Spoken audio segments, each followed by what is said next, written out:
Good morning, welcome to Goodwill. In this video presentation, we will see how we can trade in MCX crude oil today. Before looking into that, let us see what happened yesterday and what we expected on that. The chart you're seeing is 7-minute candlestick chart.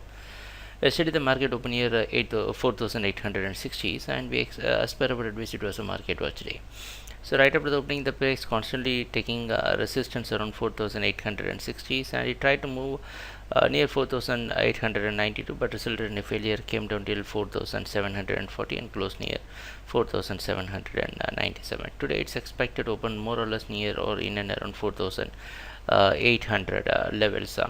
So if you are a conservative trader, again we can go for a market watch, but yeah, still we want to trade. You can go for buying in crude market only if the price is moving above 4,830. If the price is moving above 4,830, you can buy by placing stop loss near 4,790.